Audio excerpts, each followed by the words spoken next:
নমস্কার বন্ধুরা, ঝর্ণা কিচেন আপনাদের সবাইকে স্বাগত। আজকে একটা নতুন ভিডিও নিয়ে চলে এসেছি। দেখুন, ভিডিওটা কিন্তু আমার কাছে নতুন, কিন্তু আপনাদের কাছে পুরনো হতে পারে।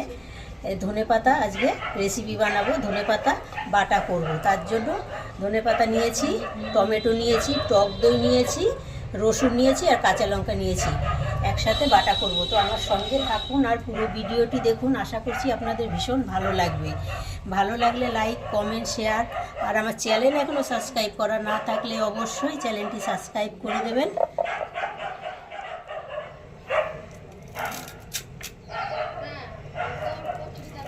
একটু বড় বড় করে কেটে নেব।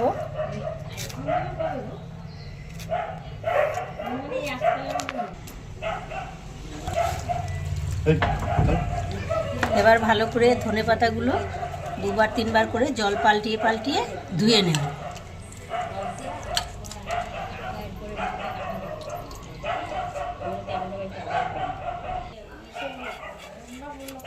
এবারে টমেটোটাও কেটে নেব।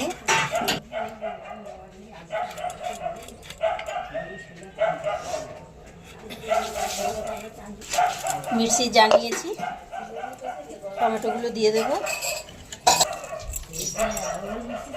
এবারে ধনেপাতাগুলো এতে দিয়ে দেব।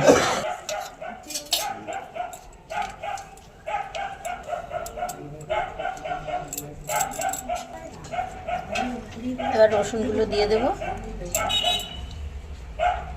কাঁচা লঙ্কাটাও দিয়ে দেব।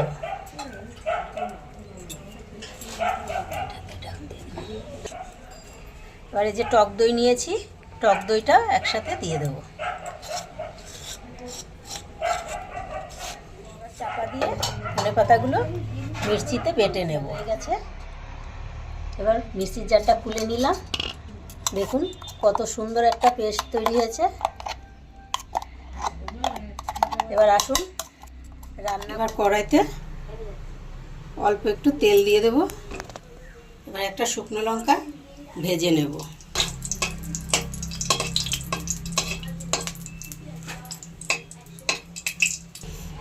লঙ্কাটা ভাজা হয়ে গেছে, তুলে আর ওই তেলে 1 চামচ কালো জিরা দিয়ে দেব। এবার ধনেপাতা বাটাটা এই তেলেতে দিয়ে দেব।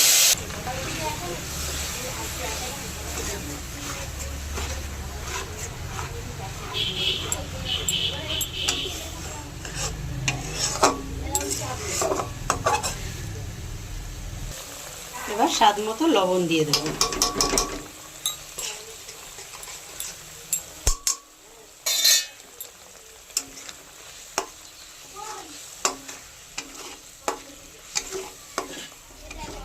দেখুন জলটা একদম শুকিয়ে নিয়েছি। কত সুন্দর হয়েছে ধনেপাতা রেসিপি। এবার গরম ধোয়া ওঠা ভাতের সাথে পরিবেশন করব। আজকের ভিডিও, আশা করছি আজকের ভিডিও আপনাদের ভীষণ ভালো লেগেছে।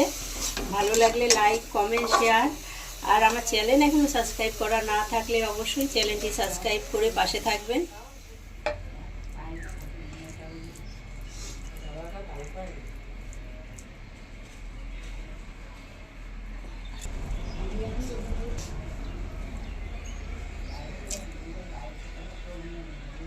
দারুণ হয়েছে।